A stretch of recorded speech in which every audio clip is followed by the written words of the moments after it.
Brethren and ladies, just out of curiosity, how many of you own a book written by Arturo de Hoyos? Raise your hands. Pretty much everyone in here. For the two of you out there who do not, I'll go ahead and introduce him. Worshipful Brother Arturo de Hoyos serves as the Grand Archivist and Grand Historian for the Supreme Council, the 33rd degree of the Ancient Accepted Scottish Rite of Freemasonry in Washington, D.C.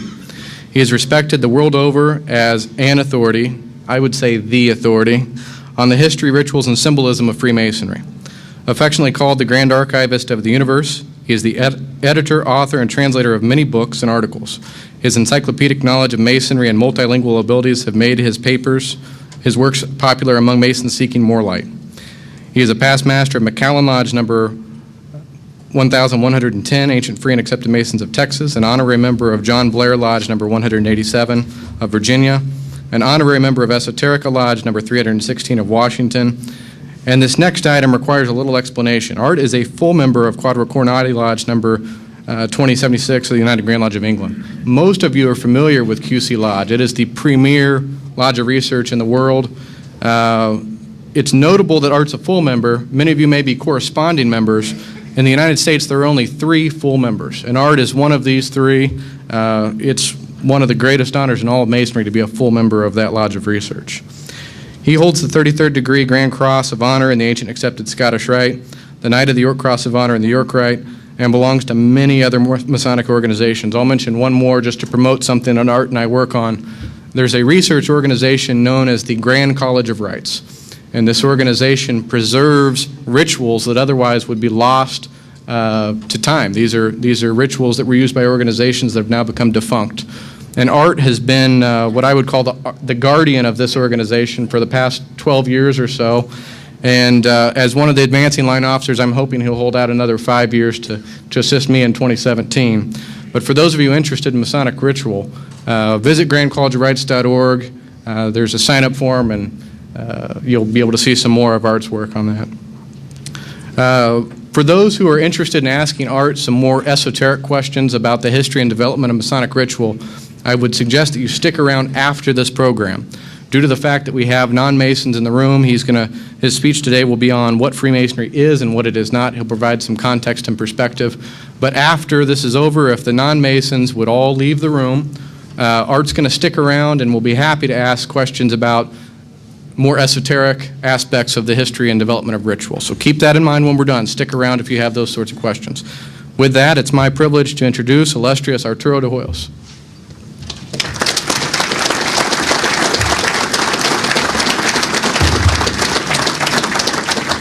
Good morning, or good afternoon, I should say here. I'm going to see if I can figure out how to work this thing right here. Aaron, you have any idea what I do? Change the slide. Where's John Broyles? All right. Some fraternal assistants up here.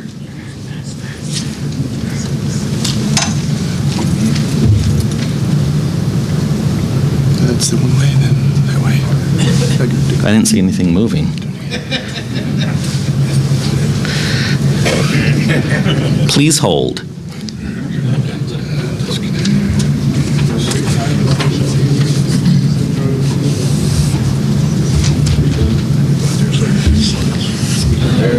All right, there we go. Thank you. All right. Let's give them a hand. All right. Got my talk here on paper, so I keep my facts straight right here. A few weeks ago, while I was driving home from work, I passed by a local church. This church has a marquee in front of it that usually has an inspirational message or a scriptural verse or something. And the sign read as I drove past it, "At the evening service tonight, the sermon will be, 'What is hell? Come early and hear our choir practice.'" Well, in case any of you are worried, I'm not singing for my meal tonight. I've already eaten here, so. I have the honor of serving as the archivist and historian for the Supreme Council, the governing body of the Scottish Rite. And when I first accepted this position in the late 1990s, I told my parents that among other things, I'd help preserve and conserve are a collection of antique and sometimes rare and valuable objects, including books and letters. The house of the temple had been heated by a coal furnace for many, many years.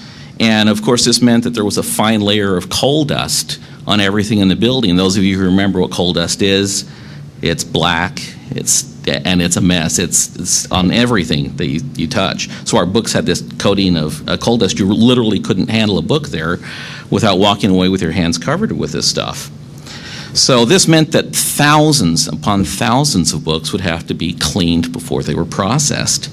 And my mother, like many other mothers, I suppose, has a family newsletter that she sends out. And now that she's internet savvy, she put together this newsletters that she would send out to family members.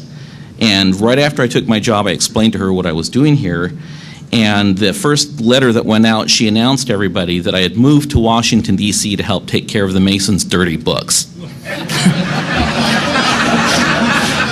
Well, this shows us, of course, how easy it is to misunderstand things about Masonry. Let me have you look at this image here for a minute. You know, some of you may recognize this as a part of the mural at the George Washington National Masonic Memorial in Alexandria, which is about 20 minutes away from my home. And it's a powerful image. I mean, it resonates with a lot of us, and it presents to us what maybe an idealized image of what Masonry is or ought to be. It evokes wonderful feelings when we look at it. It's stately, it's majestic, it looks very cultured. But there are other images of Masonry which, like the marquee in front of the church, beg the question, what is Masonry? Well, we've all seen these types of postcards, and for many people, this represents what Masonry is as much as the mural of George Washington. Well, let me start by saying what Masonry is not. Well, our critics have always misunderstood who and what we are. A frequent accusation is made that we are the enemies of organized religion, or that we're seen sometimes as a substitute for religion. Others contend that we have political aspirations, or that we're a type of Illuminati with radical plans for world domination. This is a claim which even some misguided Masons have made. For example, when our Supreme Council announced itself to the Masonic world in 1802, the Grand Lodge of Scotland, the birthplace of Freemasonry, was overwhelmed with the number of degrees that we conferred and declared that our document breathed the spirit of the Illuminati. Well, those of you who know Dan Brown's books will recognize this Illuminati script on top here. The all-seeing eye was actually not an Illuminati symbol at all, although it's often claimed to be. Their true symbol was an owl perched on a book, as depicted here. If this isn't bad enough, I recently saw a television program which attempted to connect Freemasonry with UFOs and a race of beings which will ultimately take control of the world. But when I look at that picture, I can't decide which is worse, that guy's toupee or his face.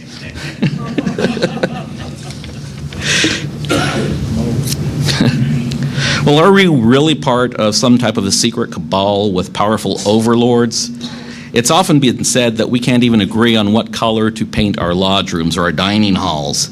And if we can't agree on that, how can we agree on how to take over the world? Some of you will have already heard my biggest gripe, which I've said on a couple television programs. If we're so powerful, why do I still have to pay for HBO? Well, of course, Freemasonry is none of these things. Freemasonry is not the apostle of any particular form of government. We're not the advocate of any particular political truth. In Albert Pike's words, Freemasonry is the apostle, the preacher, the advocate of truth alone, not the creed of any particular man or party or multitude of men. It will not engage in controversies and polemics to become the organ of a party, an agent to effect political changes, a schoolmaster to teach rudimentary lessons of a particular class of political, governmental, or economic ideas.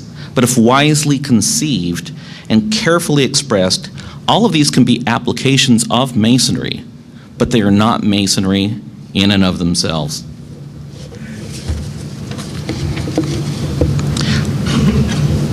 As we celebrate Freemasonry, let's stop for a moment and look at where we came from.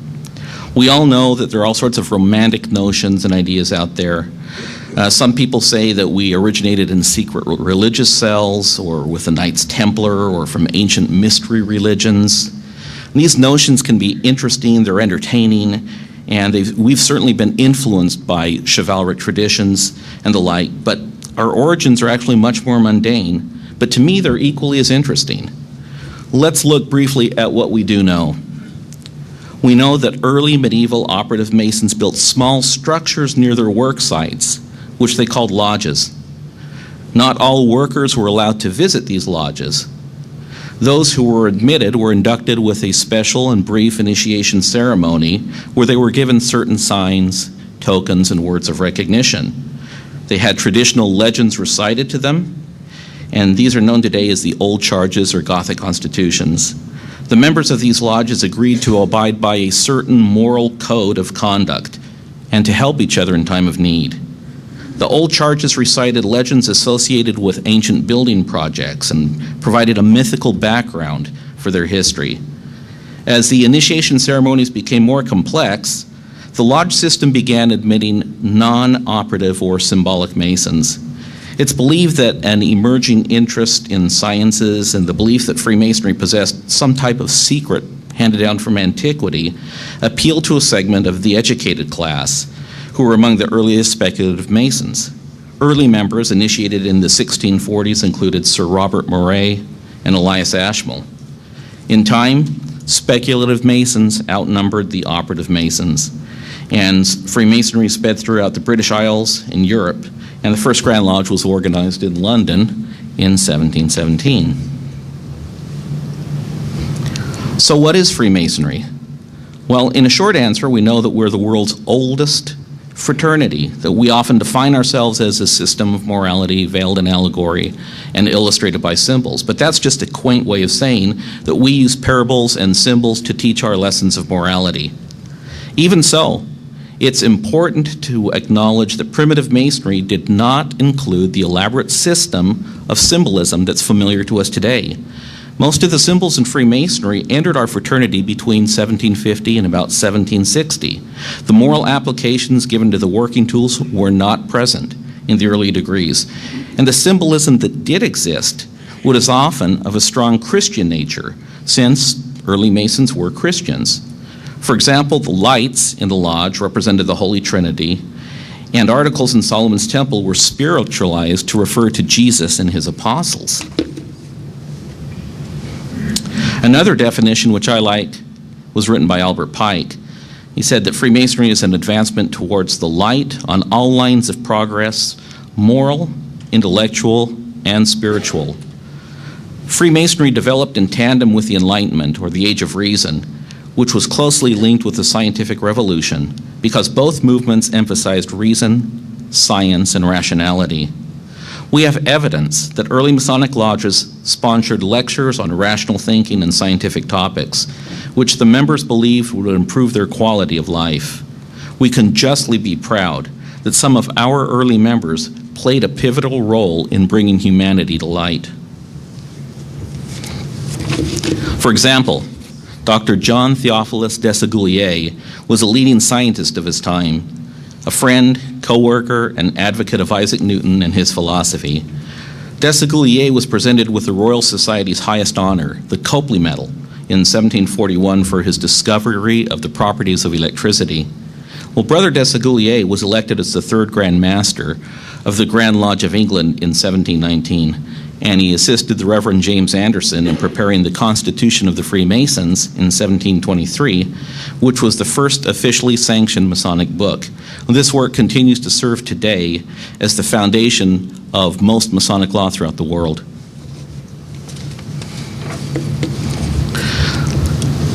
But Brother Desaguliers did more than this. Under his term, craft masonry achieved its familiar form of 3 degrees. Although the pre-Grand Lodge period was not amply documented, we know that at the formation of the premier Grand Lodge, there were only 2 degrees, entered apprentice and fellow craft. We also know that there was another Masonic tradition in London, completely independent and just as valid, which was the ancestor of both the Royal Order of Scotland and adoptive Masonry, a type of Masonry which admitted women. Well, I know it's a surprise to some people to believe that early Freemasonry included women, but it's a fact that up until 1723, there were no prohibitions of any kind that would keep women out of a Masonic lodge. Certainly there weren't many of them, but it wasn't prohibited in early Masonry. Well, it's tempting for us to limit, within the confines of our personal experience, Masonry as we believe it to be, but in the early days it wasn't so. Under Brother Desaguliers, there were very important major changes made in Freemasonry.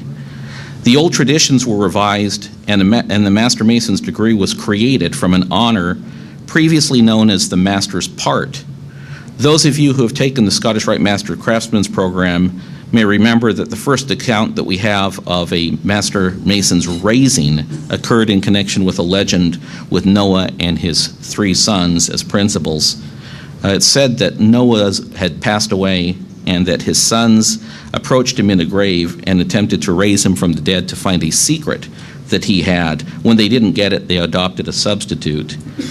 Brother Desaguliers was familiar with Isaac Newton's fascination with King Solomon's temple and his interest in sacred architecture, and this, coupled with the fact that the temple was the grandest building project mentioned in the Bible, persuaded him and his associates to place a greater emphasis on the temple, and under his term, Noahite masonry disappeared and the legend of Grand Master Hiram Abiff was born.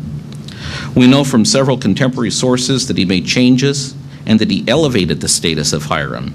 For example, in the Briscoe pamphlet, which is dated 1724, the author complained that, quote, the ingenious Dr. Desaguliers makes Hiram the founder, or who was a founder and a carver in brass, a stonecutter and a Freemason.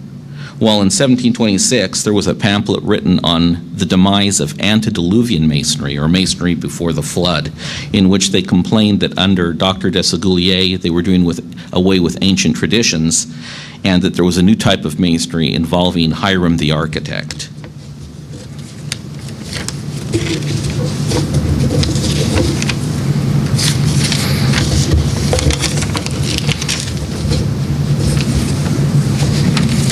Well, have you ever wondered why the Master Mason's degree was created? This is an honest question here. Does anybody have an idea? Care to share? No? Okay. Well, there are actually several circumstances that led to the creation of the master's degree, but I'll only recite a couple of them here. We know in brief that by 1721, membership in the fraternity grew to the point that new lodges needed to be constituted. The Grand Lodge could form lodges, but the new master had to be a member of the Fellowcraft, which degree could only be conferred by the Grand Lodge. Part of the solution was to split the entered apprentice degree into 2 parts, creating a new degree. And by 1725, there was in existence a new degree intermediate between the acceptance and what was called the master's part, the honor held by the person who held the building contract on a site. And this new degree was known as the Fellowcraft. And in creating this degree, they simply drove a wedge into it, and they split the secrets. So that whereas previously all the secrets had been given to an entered apprentice mason, these secrets were split, and the new apprentice received only half, and the new Fellowcraft received the other half, and this degree could be conferred by the local lodges. The Grand Lodge also restored an older privilege which allowed local lodges to select their masters. The fact that a master of the lodge could be a person who had simply taken this new Fellowcraft degree actually meant that this master's part, which was previously conferred, was no longer necessary.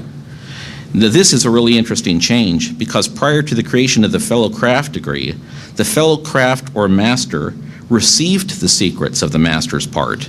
But now that the Fellowcraft the Fellowcraft simply had the former secrets of the Master Mason's of the apprentice's degree, it meant that if you aspired to become a Master of Lodge, you simply needed to be a Fellowcraft Mason, and that the title Fellowcraft was more important than actually the secrets that a master actually once possessed. So it's kind of odd, but by the creation of the Fellowcraft degree, the secrets which belonged to the old masters was on the verge of being lost. So the details are scant, but we know that this fellowcraft degree actually put the master's degree or master's part in jeopardy. And what we learned is that the earliest conferral of the Master Mason's degree as a separate degree occurred in 1725 when Charles Cotton and Papillon Ball were regularly past masters in a London lodge that was held in a musical society. It was said to consist of masters sufficient for the purpose. We don't know where they got their ritual. We don't know who created the ritual or even by what authority they did it. But by November 27th, 1725, the Grand Lodge had authorized lodges to make masters at their distinction. Even then, the Master Mason's degree was not popular. For some time afterward, and this is for a period of years, it was simply called the Master's Part and was viewed as unessential. There was an exposure of Masonry written in 1730 that includes the comment, "There's not but 1 in 100 Masons that will be at the expense of taking the Master's part, except for interest." So in summary, we can see that the Master Mason's degree partially evolved because the Grand Lodge drove a wedge into the apprentice's degree, creating the fellow craft degree. And fortunately, someone, and we don't know who, preserved the content of this privilege that was given to the Master Mason who was the person over building projects, and they used it to create the Master Mason's degree. Well, this merits further consideration, as some of the degrees of the York and Scottish Rite are sometimes seen to be innovations in the body of Masonry. But in reality, the Master Mason's degree is the first such innovation because it was the first high degree. There's a popular book out that criticizes the high degrees of Masonry as being additions to our fraternity. But in fact, most of them simply preserve traditions that are as old and sometimes even older than the first Grand Lodge. We know, for example, of lodge records that include the member Mason's marks next to their name. These records are 100 years older than the Master Mason's degree, and they preserve a practice still in the Mark Master's degree in the York Rite today. Who can argue that a practice that's 100 years older than the Master Mason's degree is not Masonic?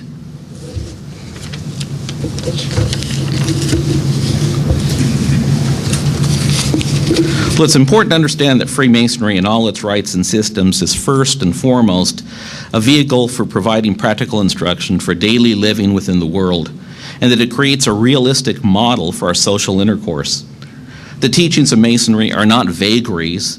They're not idealistic or impractical notions. They're real and substantial and demonstrate to us how to interact with our fellow men. To the true Mason, our lessons agitate the heart, and they strip away the facades of language or nationality, differences of religion, and reveal the face of suffering humanity, wherein we see ourselves as members of a single human family. Thus, Masonry teaches that we meet upon the level. As Washington said, the grand object of Masonry is to promote the happiness of the human race. Well, history provides us with many remarkable examples of Masonic bonds.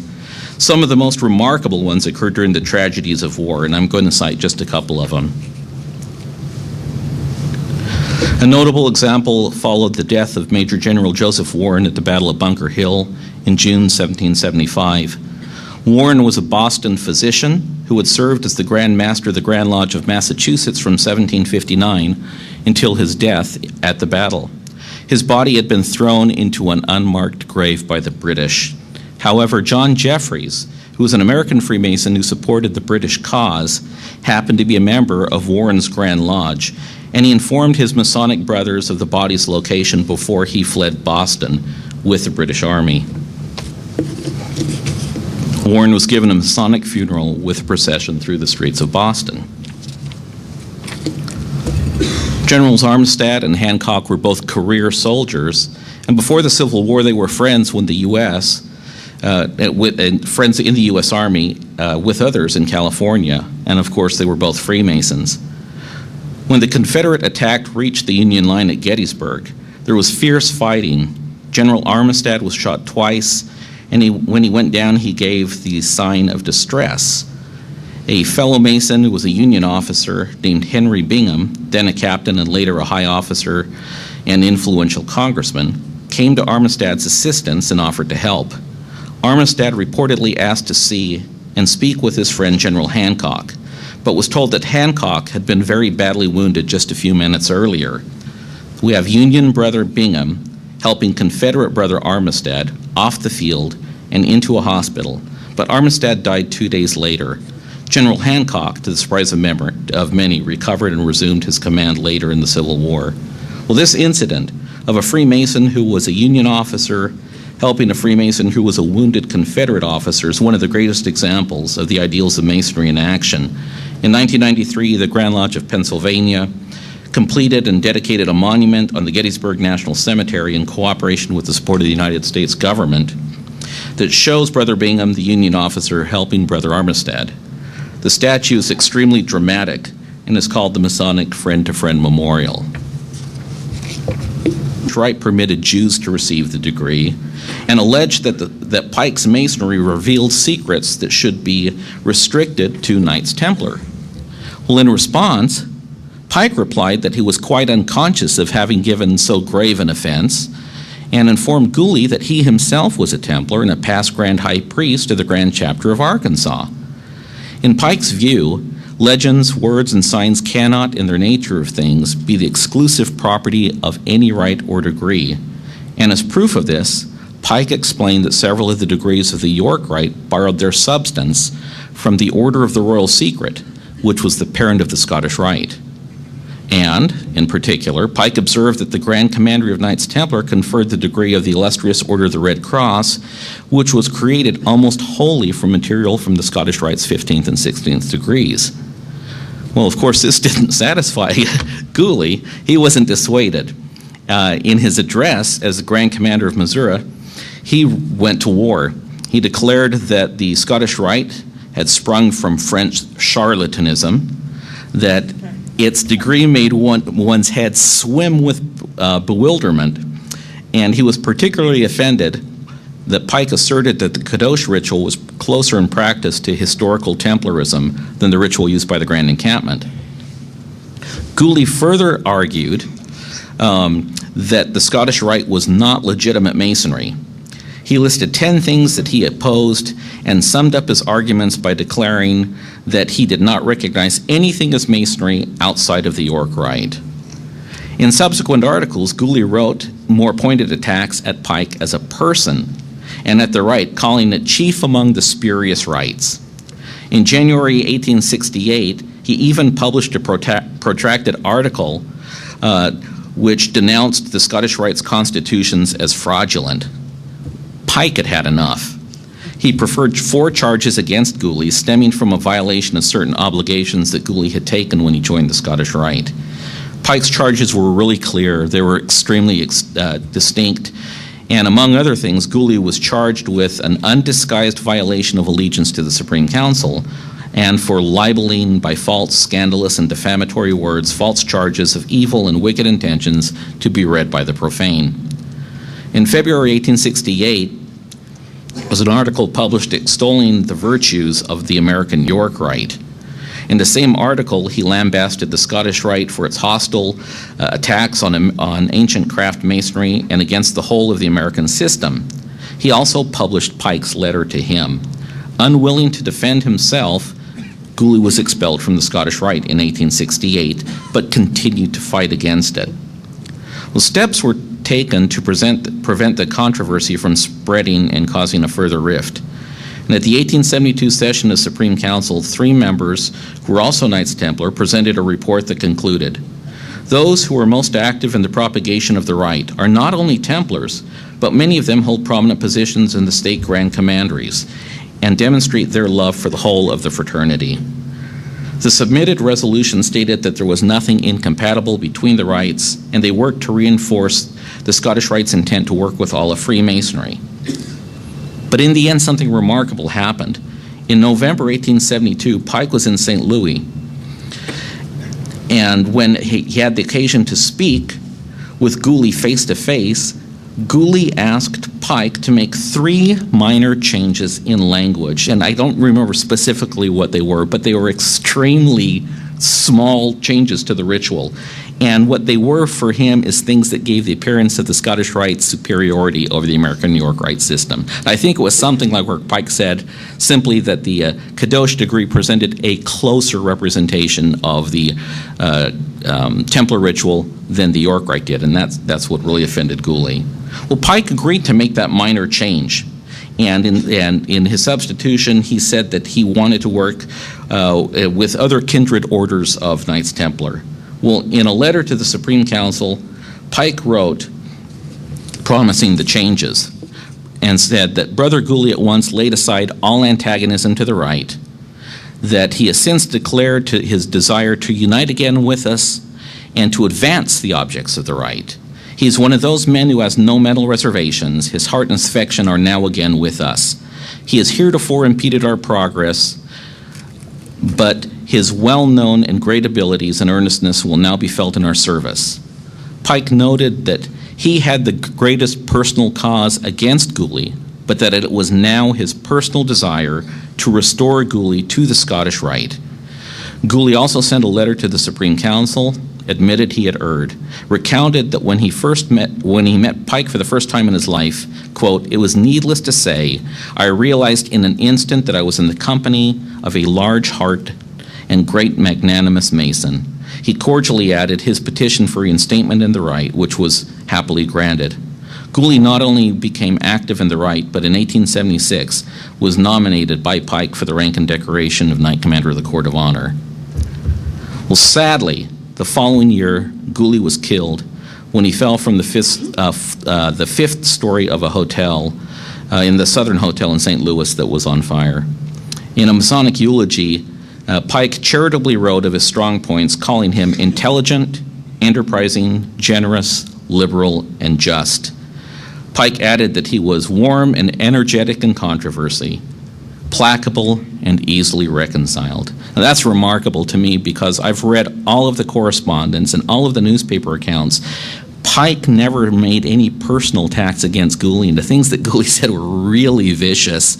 But once that they understood each other, Pike immediately forgave him and forgot about all of this. He embraced the man again and wrote this wonderful eulogy. And to me, this is a demonstration of the reality of the commitment of Freemasonry to our principles.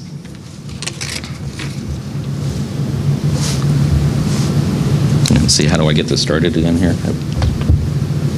Will that work? No. It's not switching.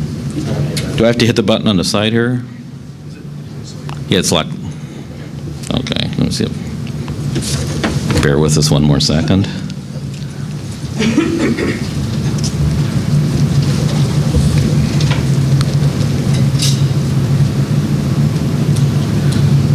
The marvels of technology. There we go. Thank you. All right. Well, this remarkable photo was in an anti-Masonic publication published by the Nazis. It states that during World War I, at a field lodge in San Quentin, France, named the Lodge of Ascending Light, this lodge actually operated near the graves of thousands of German soldiers. That German Masons made it a policy to admit any regular Mason to this lodge without fear of repercussion. The lodge was attended by Germans, French, and Belgians alike.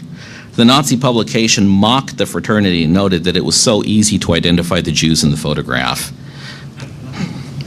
Some years ago, I had the opportunity to live in Germany for a couple of years. And while I was there, I met a man who, before the lodges were closed by the Nazis in 1933, had been a Freemason. He fought in the North African campaign with British troops and was wounded and almost died, but was saved when a British soldier recognized him making a sign of distress. The German was taken as a POW and rejoined Freemasonry after the war. He told me that he was able to make contact with the former British soldier who had saved his life and that they attended lodge together. These are extreme examples, but they demonstrate that Freemasonry can have a practical, real effect even under the worst conditions. Well, I'm not going to naively assert that Freemasonry is the only answer to the world's angst, but I will state unequivocally that its principles are sound and universal, that they extend the promise of friendship and brotherhood across natural borders and artificial barriers. Freemasonry doesn't dictate in matters of religion, but it quietly and firmly asserts a belief in a kind and beneficent great architect. It affirms that there's value in prayer. Freemasonry does not interfere in politics, but it maintains that all men are brothers and that we can meet for the betterment of ourselves and the world at large. Within our lodges, brethren lay aside the artificial titles and adornments of the world to meet upon the level.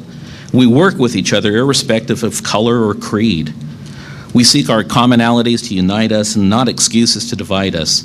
I see that in Freemasonry our diversity is a strength, and that we open the doors of our lodges to all good men who would enter in and share in our labors.